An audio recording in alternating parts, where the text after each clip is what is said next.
জুলাই আগস্টে ছাত্র জনতা সকল শ্রেণী পেশার মানুষ একটা রক্তক্ষয়ী আন্দোলনের মধ্যে দিয়ে ফ্যাসিবাদের পতন ঘটিয়ে এই অন্তর্বর্তীকালীন সরকারকে দায়িত্ব দিয়েছিলাম।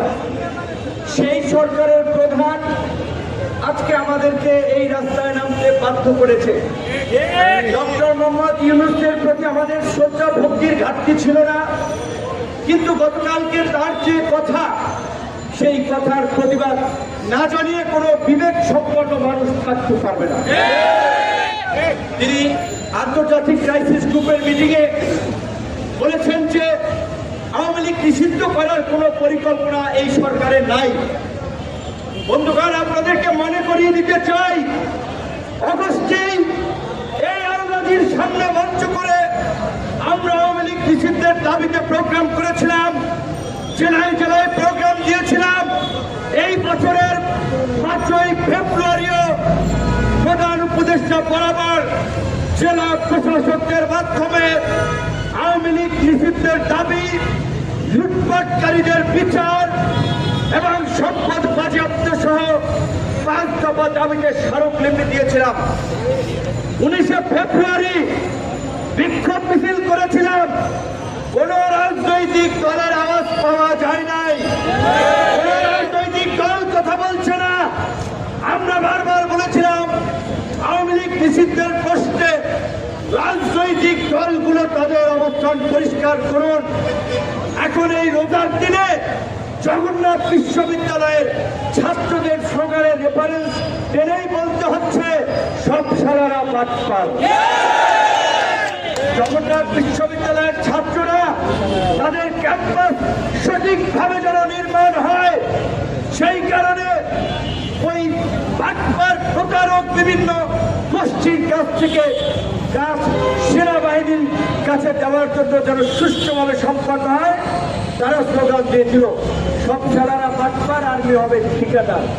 তো এই রাজনৈতিক এই পট পরিবর্তনের পরেও আমরা দেখতে পাচ্ছি বিভিন্ন রাজনৈতিক দল ভোটের কথা চিন্তা করে আওয়ামী লীগের কালো টাকা পেতে ভিতরে ভিতরে গোপনে গোপনে আওয়ামী লীগকে প্রোটেক্ট করছে, আওয়ামী লীগের পক্ষে অবস্থান নিচ্ছে।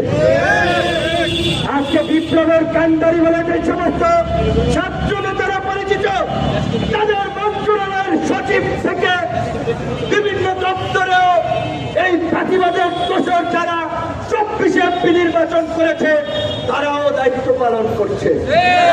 আমি জানতে চাই যুবক্রিয়া উপদেষ্টার কাছে, বাফুফের সহসভাপতি জাহিদি রেডিয়ান ফার্মা আওয়ামী লীগের ফাঁসিবাদের দোষর 24 নির্বাচন করেছে, সে কিভাবে বাফুফের সহসভাপতি হয়? এটা তো বিপ্লবের ঠিকাদার দাবি করে ছাত্র নেতাদের মন্ত্রণালয়। 4 মন্ত্রণালয়ের সচিব নজরুল ইসলাম আওয়ামী লীগের নিয়মিত সুবিধাভোগী ছিল। এইভাবে অন্তত 15 জন সচিব আছে যারা আওয়ামী লীগের আমলে নিয়মিত সুবিধাভোগী ছিল।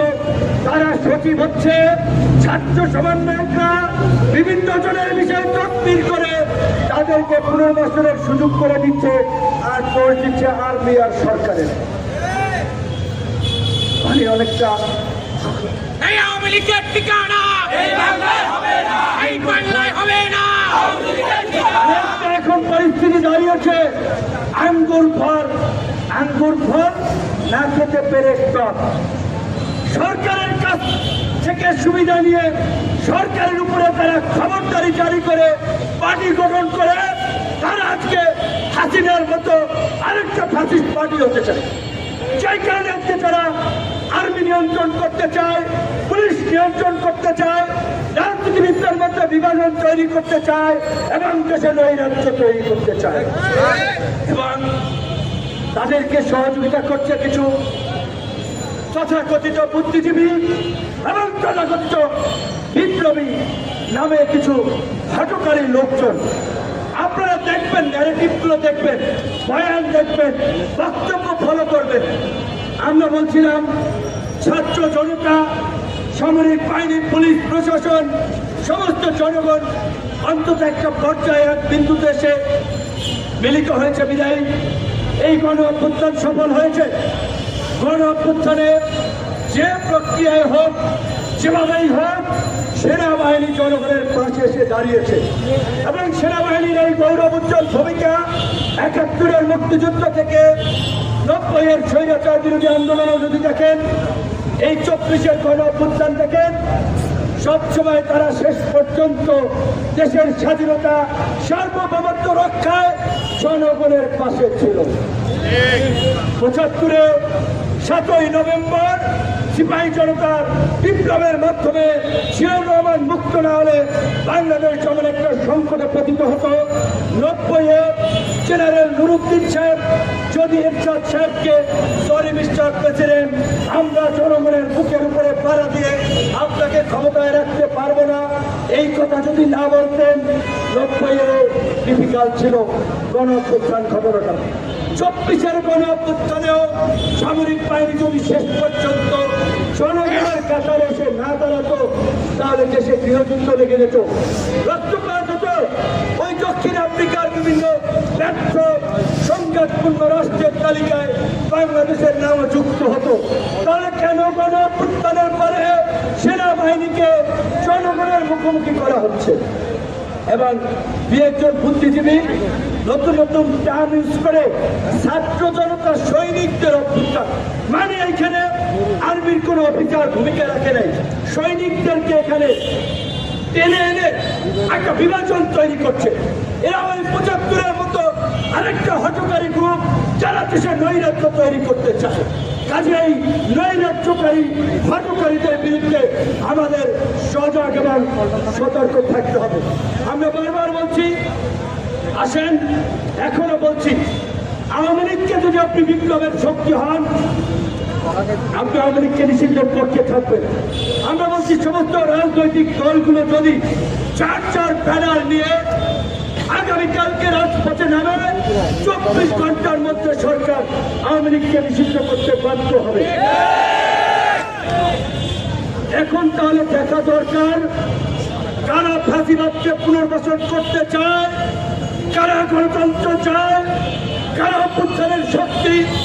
আমার ব্যানারে আসার দরকার নাই, আমাদের দলের নেতৃত্ব আসার দরকার নাই। আগামীকালকে থেকে সব দল ৪ ব্যানার নিয়ে আওয়ামী লীগ নিষিদ্ধের দাবিতে রাজপথে নামেন।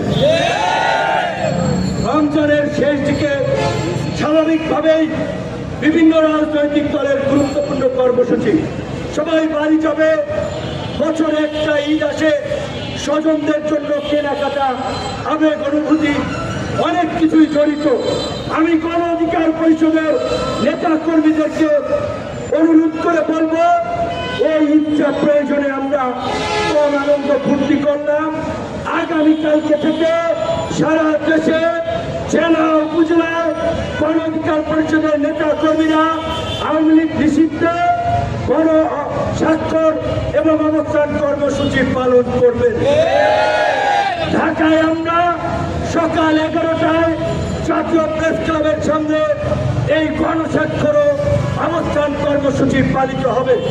একইভাবে জেলা পর্যায়ে উপজেলা পর্যায়ে ৪ সুবিধাজনক সময়ে সারা দেশে আওয়ামী লীগ নিষিদ্ধ, গণহত্যার বিচার, লুটপাটের বিচারের দাবিতে এই গণস্বাক্ষর আপনারা সংগ্রহ করবেন এবং এই জনসমর্থন নিয়ে পরবর্তীতে আমাদের করণীয় এবং কর্মসূচি ঠিক করা হবে। আমরা সকলকে বলতে চাই যে আজকে বাংলাদেশ অত্যন্ত একটা সংকটপূর্ণ অবস্থানে দাঁড়িয়ে আছে। এইখানে সকলের ধৈর্য, বুদ্ধিমত্তা এবং সহনশীলতার প্রয়োজন। আমরা বারবার বলছিলাম এই সংকট জাতীয় সংকট, জাতীয় ঐক্য ছাড়া, জাতীয় সরকার ছাড়া এই সংকট মোকাবেলা সম্ভব নয়। এই বক্তব্য 2 বছর আগে দিয়েছি, ইউটিউবে যান, গুগলে যান। আমরা জেলের মধ্যে ছিলাম, আমরা তো হাউস কইরা জেলে যাই নাই, আন্দোলনের কারণে জেলে নিয়েছিল, নির্যাতন করেছিল, তারপরেও কম্প্রোমাইজ করি নাই। বিজয় ভ্যান থেকেও জনগণকে উদ্বুদ্ধ করার জন্য, আন্দোলনের শরীক হওয়ার জন্য আহ্বান জানিয়েছি। আন্দোলনের এই ফ্যাসিবাদের পতনের পরে এই ছাত্র ছাত্র নেতারা কেন জাতীয় সরকার গঠন করলো না? তারা কেন শুধুমাত্র দুজনের প্রতিনিধি, পরবর্তীতে আরেকজন ঢুকিয়েছে, আর বিভিন্ন দূতাবাসের প্রেসক্রিপশনে এই এনজিও মার্কা সরকার গঠন করেছে? এই জবাব এই ছাত্র নেতাদেরকে দিতে হবে। যদিও তারা এখন আর ছাত্র নেতা নাই, তারা এখন জাতীয় রাজনৈতিক দল এনসিপির নেতা হয়ে গিয়েছেন, নাপা নাগরিক পার্টি। কাজেই এই নাপার নেতাদেরকে দিতে হবে তারা কেন জাতীয় সরকার গঠন করেন না। আর আপনারা যদি বিপ্লবের প্রকৃত চেতনা ধারণ করেন, সরকারের থেকে সুবিধাবান ভারতবাদী রাজনীতি